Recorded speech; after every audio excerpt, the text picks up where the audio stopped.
Bon. Imaginez mon trouble, alors que je viens de dépasser de 10 minutes le temps qui m'était imparti et que je n'ai pas encore abordé la deuxième partie, que j'avais prévu quand même beaucoup plus enlacée. Et la deuxième partie, c'était comment nous situer dans la société. Je vais aller vite, mais il y a aussi des choses essentielles à dire, et bon, on prolongera un petit peu si vous en êtes d'accord. On connaît le vieux précepte dans notre éducation catholique a été saturé. Bon, il faut être à la fois le sel de la terre et la lumière du monde, bien sûr. Mais surtout, ce que je voulais dire, c'est qu'il faut être dans le monde sans être du monde. On nous a saoulés avec ça. Il faut être dans le monde, mais sans être du monde. Bon. Faire l'exégèse, c'est pas facile. Et moi, je suis tombé un jour sur cette pensée que j'ai trouvée assez tonique, cette pensée de Charles Péguy.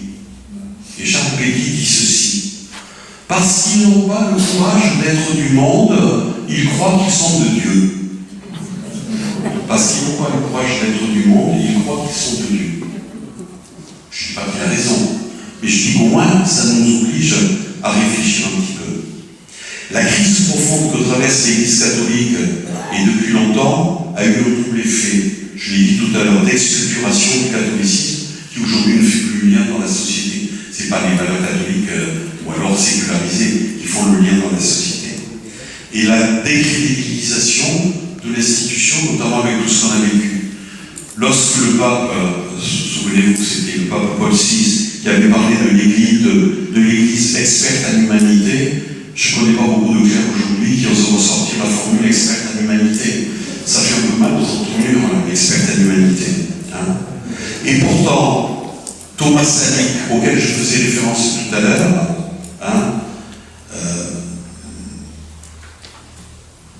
je faisais toute référence à l'heure, souligne cette caractéristique du monde contemporain.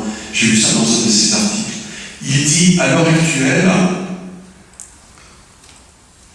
les croyants et les athées sont, selon lui, il est sociologue, des groupes en diminution. Et ceux qui voient être le groupe majoritaire, qui lui semble être le groupe principal, c'est ce qu'il appelle les chercheurs. Par rapport à la foi, on pourrait dire les agnostiques. Mais il semble dire que pour peu qu'on soit créatif et imaginatif, nos contemporains, contrairement à ce qu'on pourrait penser, restent disponibles pour une parole. Mais si c'est une parole christique, si c'est une parole qui rejoint dans leur vie de tous les jours, parce que ça parle le langage de leur vie, parce que ça parle de leurs préoccupations, parce que ça parle de leur joie, de leur peine. Donc soyons attentifs à ça. Je pense que le monde autour de nous, peut-être les jeunes générations aussi, sont disponibles, mais à condition qu'on ne charbonne pas, à condition qu'on se risque dans une parole personnelle. Il nous faut risquer chacun d'entre nous des paroles qui disent notre foi personnelle avec notre langage à nous. Et je sais que c'est parfois difficile, parce qu'on dit on n'a pas la culture, on n'a pas les mots. Moi je sais que mes enfants, qui sont plus pratiquants, m'ont dit, papa, tu peux faire une éducation religieuse de nos filles, parce que nous on ne sait pas dire les choses. On ne sait pas, mais toi tu sais. Et nous, on n'est pas opposé à ce que tu fasses un éveil religieux. Le pape François, souvenez-vous, non mais je ne vais pas passer là-dessus parce que j'ai pas de temps. Donc, je crois qu'il nous faut partager avec nos compatriotes, avec nos concitoyens, tous les défis qui sont les défis de l'homme. Oui, ce que je voulais dire, c'est le pape François qui nous dit « Je vois l'Église comme un hôpital de campagne ». Et moi, ça me menait en résonance quand j'ai écrit, il y a maintenant 15 ans, la charte éditoriale de Bellerin, où on disait « Nos lecteurs et les Français n'attendent pas de nous qu'on leur fasse la morale, mais qu'on vive fraternellement avec eux ».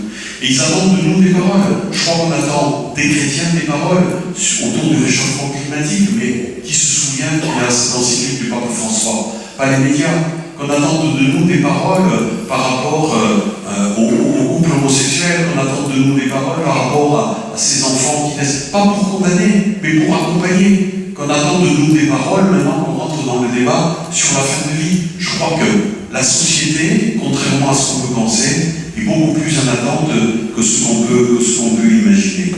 Hein. Et je crois qu'il y a effectivement besoin dans la société de redécouvrir la sagesse des grandes traditions religieuses. J'aime à rappeler cette parole que j'ai trouvée un jour dans des écrits du cinéaste Pasolini. Écoutez bien cette parole de Pasolini. Pasolini était communiste, Pasolini était homosexuel, Pasolini était tout ce qu'on veut. Il nous a laissé quelques-uns des films, selon moi, les plus merveilleux de l'histoire du cinéma italien, mais c'est une autre affaire. Pasolini écrit ceci dans ses écrits concerts. Si les fautes de l'Église ont été nombreuses et graves dans sa longue histoire de pouvoir, la plus grave de toutes, les fautes de l'Église, la plus grave de toutes, serait d'accepter passivement d'être liquidée par un pouvoir qui se moque de l'Évangile. Dans une perspective radicale, ce que l'Église devrait faire est donc bien clair. Elle devrait passer en opposition, en reprenant une lutte qui d'ailleurs est dans sa tradition, la lutte de la papauté contre l'Empire. Mais pas pour la conquête du pouvoir. L'Église pourrait être le guide grandiose, mais non autoritaire, de tous ceux qui refusent. Et il dit, c'est un marxiste qui parle, et justement en qualité de marxiste, ceux qui refusent le nouveau pouvoir de la consommation, qui est complètement irréligieux, totalitaire, violent, faussement tolérant, et même plus répressif que jamais, corrupteur, dégradant. Jamais plus qu'aujourd'hui n'a eu de sens l'affirmation de Marx, selon laquelle le capital transforme la dignité humaine en marchandise d'échange. C'est donc ce refus que l'Église pourrait symboliser. Fin de citation de Pasolini. Dans un commentaire à la longue interview, souvenez-vous que le pape François avait donné en 2013, qui a été repris par toutes les revues jésuites, le théologien protestant Daniel Marguera écrit ceci, un théologien protestant. L'Église gagne en fidélité évangélique, à ne pas se poser en donneuse de leçons, mais à être la conscience inquiète de nos sociétés. Être la conscience inquiète de nos sociétés. Mais je pose la question, mais les dites sociétés, est-ce qu'elles ont envie que l'Église soit la conscience inquiète des dites sociétés? On se heurte à ça. Comment être la conscience inquiète de nos sociétés lorsque les médias nous ignorent?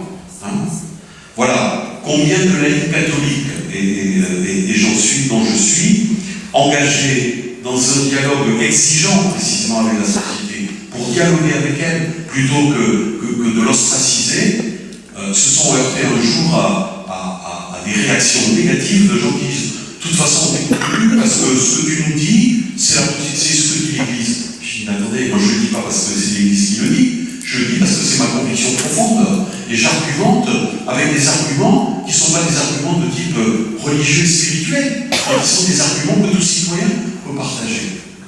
Donc voilà, être la conscience, je crois que c'est un signe d'espérance aussi, être la conscience inquiète de nos sociétés.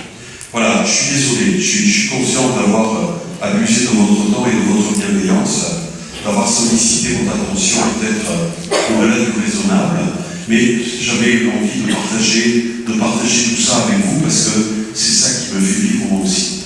Et je dirais en conclusion, oui, il nous faut plus que jamais penser l'avenir, il nous faut plus que jamais oser l'espérance. Comme catholique en liberté face à l'Église, catholique en liberté face à la société. Car le titre de mon livre, et je crois que c'est ça qu'il faut comprendre, quand je dis catholique en liberté, c'est pas uniquement de dire tout jeune est catholique en liberté, c'est pas ça du tout, c'est pas ça le fond du problème. C'est inviter chacun de vous à être catholique en liberté, inviter chacun de ceux qui lisent ce livre ou qui ne le liront pas, peu importe, d'être catholique en liberté. Je crois que le seul signe d'espérance qui est vraiment porteur pour l'avenir, c'est ça, que chacun d'entre nous devenions dans l'Église et dans la société